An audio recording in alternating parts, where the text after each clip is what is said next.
Bonjour et bienvenue dans le podcast Happy Personal Shopping.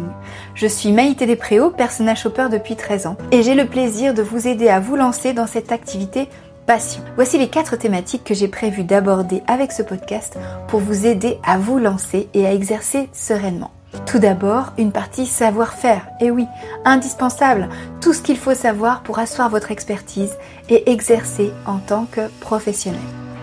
Deuxième thématique, l'histoire de la mode et du luxe. Ça, c'est ma préférée. C'est une thématique qui va vous permettre d'élargir votre culture mode, qui me paraît indispensable pour appuyer le discours technique. Troisième partie, on parlera organisation. Je vous donnerai des astuces pour gagner du temps au quotidien et développer votre entreprise sereinement, tout en vous ménageant des temps personnels. La dernière thématique est dévolue aux inspirations. Tout ce qui va vous permettre de vous nourrir, de nourrir votre culture mode bien sûr, mais aussi votre créativité pour mieux accompagner les personnes qui vont vous faire confiance. Si ça vous plaît, alors je vous propose qu'on commence tout de suite avec l'épisode du jour. Bonjour et bienvenue dans ce nouvel épisode du podcast Happy Personal Shopping. Aujourd'hui, j'ai le plaisir d'avoir un invité à vous présenter. Et pas n'importe lequel. Suivez bien ce podcast, vous comprendrez pourquoi dans quelques minutes. Ce n'est pas n'importe quel invité tout d'abord parce que c'est un ami, une personne que j'ai eu la chance de rencontrer au tout début de Bulle de Mode dans les années 2010. On est à Lyon et il s'occupe d'un pôle à la métropole de Lyon qui concerne les industries culturelles et donc en particulier la mode. On se rencontre régulièrement lors d'événements, on sympathise, on échange et la vie fait que par hasard, on va se retrouver après, 5, 6, 7 ans, je me souviens même pas, au détour d'un chemin, au détour d'une rue à Lyon. C'était juste après le Covid, j'emmenais ma fille chez le médecin et là je tombe sur lui. Et ça m'a fait très plaisir de le retrouver, c'est à partir de ce moment-là qu'on a commencé vraiment à se voir souvent par rapport à nos projets respectifs. Et cette année, enfin, on travaille ensemble et je suis vraiment très fière de pouvoir vous le présenter aujourd'hui. Et celui, c'est qui ? Eh bien, c'est Alexis Claes. Alexis Claes, c'est un des grands spécialistes en France de l'entrepreneuriat bio-inspiré. Je ne vous en dis pas plus, il le fera bien mieux que moi. Et place à l'écoute. Bonjour Alexis, merci d'être avec nous. Et comme tu le sais, on a 3 questions rituelles, c'est toujours les mêmes. Est-ce que tu peux commencer tout d'abord par nous dire qui tu es, quel est ton parcours, s'il te plaît ? Alors, bonjour à toi Maïté, bonjour à toutes et à tous.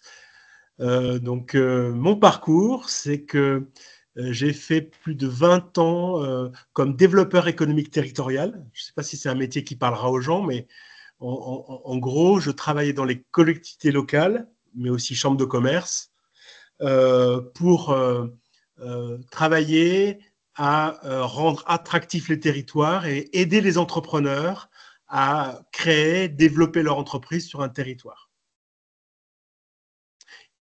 Et plus récemment, puisque je suis parti de mon dernier boulot, où on s'est connu d'ailleurs, de la métropole de Lyon, où je m'occupais des industries créatives et notamment de la mode, j'ai créé, maintenant il y a plus de 8 ans, mon entreprise qui s'appelle AJC Maintenant, donc mes initiales, AJC Alexis Jean Claes Maintenant. Et mon métier, c'est d'accompagner le développement des entreprises, des personnes dans leur carrière ou des territoires en s'inspirant du vivant. Donc, je raconte les histoires vraies du vivant pour redonner envie, de l'énergie et pour montrer les petites bêtes qui finalement sont vraiment pas plus bêtes que nous et des fois bien plus intelligentes. Génial. Ouais, moi, je trouve ça super. Et c'est vrai qu'on s'est rencontrés quand tu étais à Lyon. À l'époque, c'était les industries créatives. Ouais, je m'en souviens très bien de ça. Mm. Effectivement, il y avait des événements et c'était très agréable de pouvoir voir ça. Mm. Ah, super. Et alors, du coup, avec AJC maintenant, tu viens de nous dire un petit peu ce que tu fais, donc comment tu travailles. Mais est-ce que exactement, qu'est-ce que tu fais concrètement et comment ça t'est venu et d'où tu viens en fait par rapport à ça? Est-ce qu'aujourd'hui, l'entreprise telle que tu l'as développée maintenant, elle ressemble à ce que tu avais comme projet il y a 8 ans quand tu l'as lancée? Alors, ce qui est assez incroyable, c'est que l'entreprise que j'ai imaginée à 8 ans ressemble à, à ce qu'elle est aujourd'hui. Sauf que j'ai, comme dans la nature, vécu plusieurs saisons, plusieurs cycles. Et c'est comme si chaque année, je rebootais et que petit à petit, le tronc de mon projet initial, qui avait une ADN bien déterminée, se développe petit à petit. Voilà. Donc, je suis moi-même très bio-inspiré dans mon activité. Il se trouve que j'ai un handicap invisible, j'ai un handicap mental dû à un trauma, et du coup, mon activité est adaptée à ma situation, à ma fatigabilité.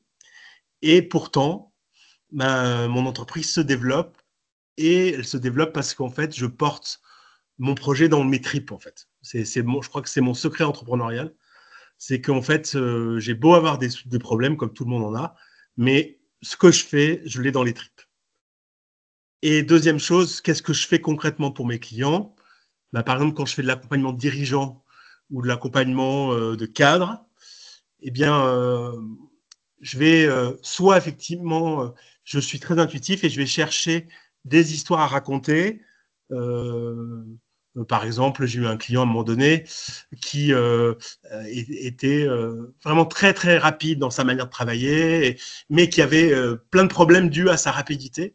Et on a travaillé sur le guépard et on a travaillé sur les besoins du guépard. Et du coup, ça a permis de déclencher plein de prises de conscience chez la personne. Et puis, voilà. Et d'ailleurs, on a travaillé sur un outil que je vais vous présenter plus tard.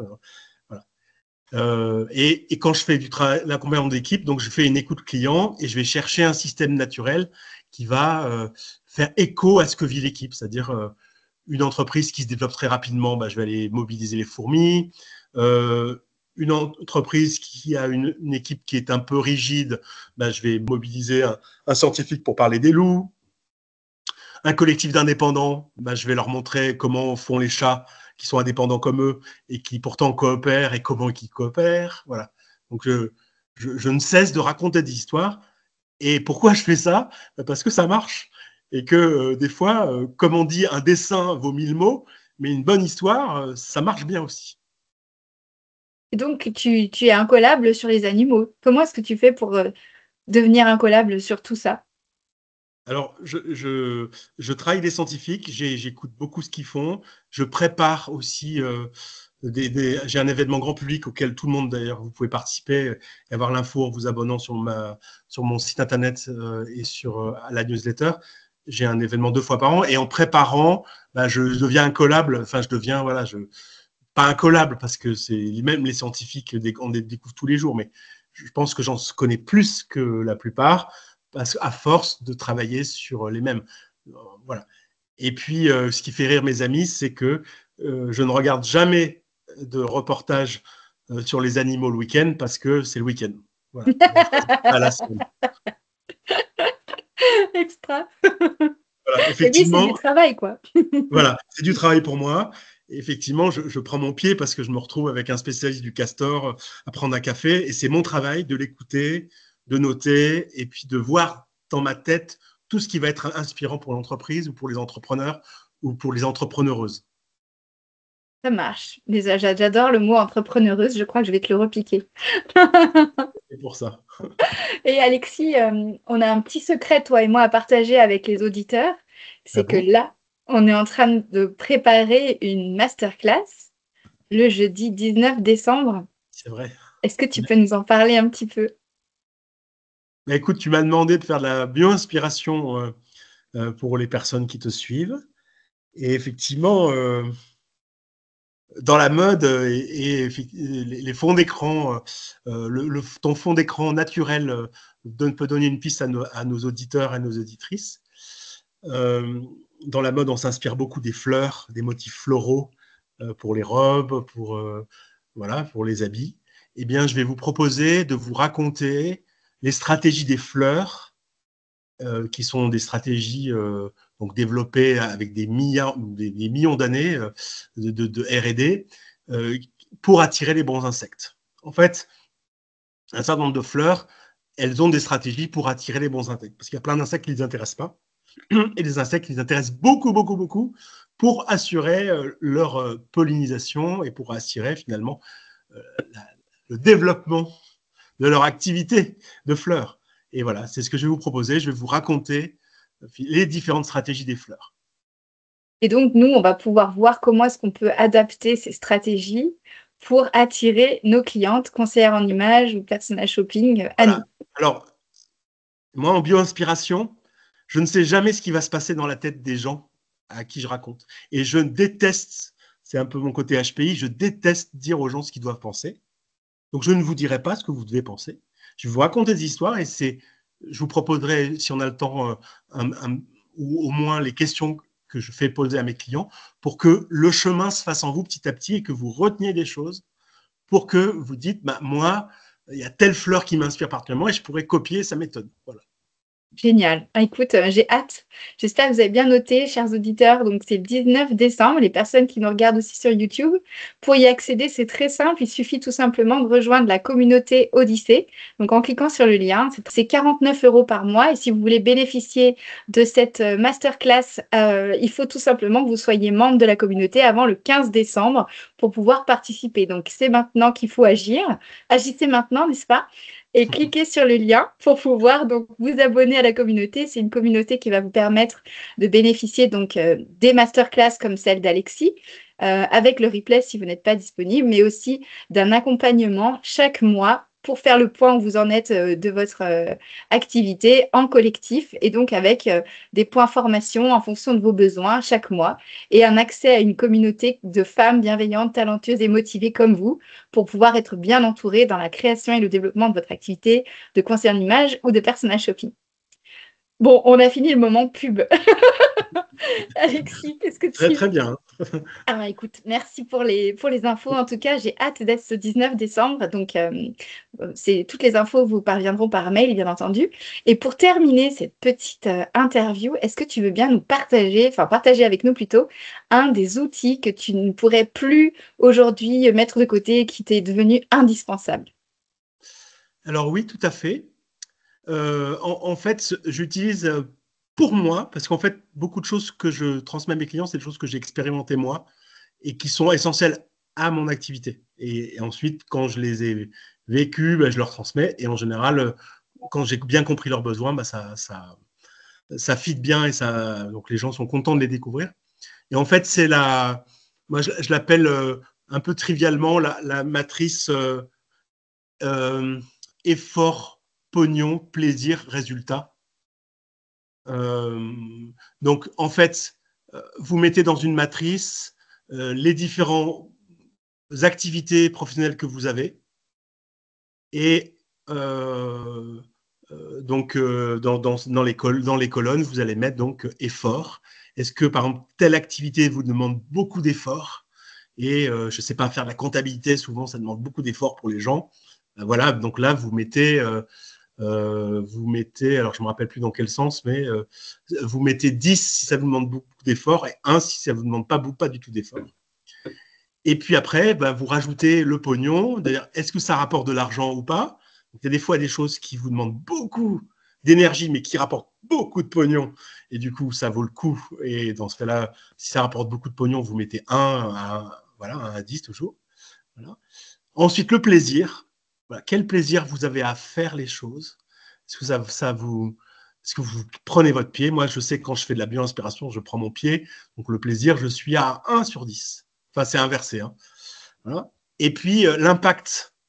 Voilà. Et pareillement, si ça ne rapporte pas d'argent, ben, dans ce cas-là, c'est bien de le savoir.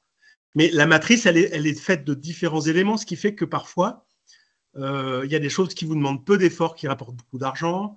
Vous avez peu de plaisir, mais ça a beaucoup d'impact. Par exemple, moi, j'enseigne. Ça me fait pas gagner ma vie d'enseigner. Mais par contre, ça a de l'impact.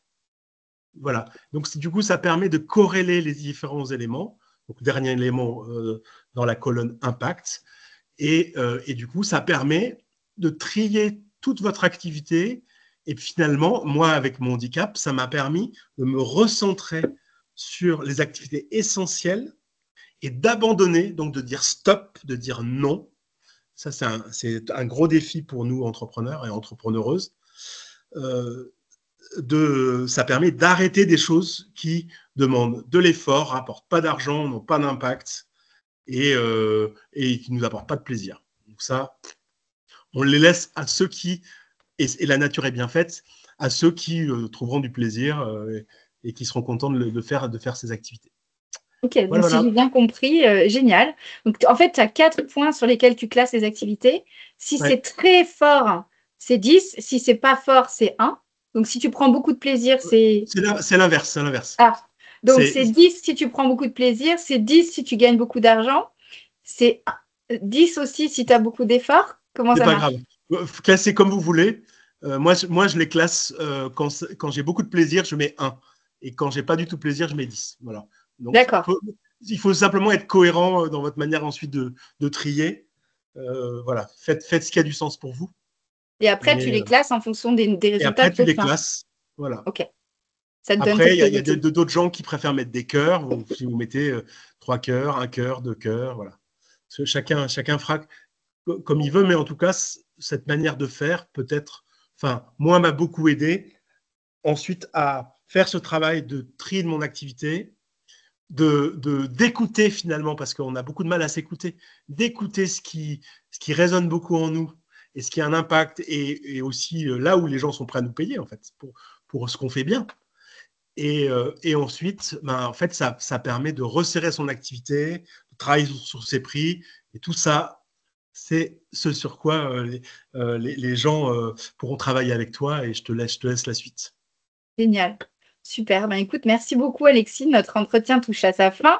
Donc, je te remercie beaucoup d'avoir partagé avec nous cette méthode. Je ne sais pas si vous la connaissiez. Vous pouvez réagir dans les commentaires et me dire si ça vous inspire, si vous avez envie d'essayer et comment est-ce que vous avez envie d'utiliser ça pour trier les activités que vous avez à faire.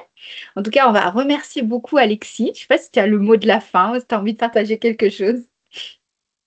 Moi, j'ai commencé à 49 ans la danse.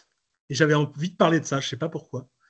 Et je pense que notre activité d'entrepreneur ou d'entrepreneuse, c'est ça à voir avec la danse. C'est une question d'écouter la musique du monde, de trouver le bon tempo et de trouver avec qui danser. Voilà, donc écoutez, je serais ravi de danser avec vous très prochainement pour cette masterclass. Génial. Tu sais, c'est marrant parce que j'ai interviewé il y a peu Alexandra, qui est conseillère en style, mais pas tout à fait en vrai. Je l'ai formée pour le conseil en style, mais en vérité, elle est tellement dans la danse qu'elle a lancé son activité sur le corps justement et sur la féminité et le fait de se retrouver. Et vous pouvez écouter, je remettrai le numéro d'épisode dans la description, mais vous pouvez écouter donc pour faire un pont avec ce que vient de dire Alexis pour terminer et l'activité et le lien avec la danse. Merci beaucoup, Alexis, pour ton temps. J'ai hâte de te retrouver le 19 décembre. Donc, pensez bien à vous inscrire avant le 15 si vous voulez participer. Et puis, j'ai le plaisir de vous retrouver la semaine prochaine pour un nouvel épisode du podcast. Encore merci beaucoup, Alexis. À bientôt et très bonne semaine à vous.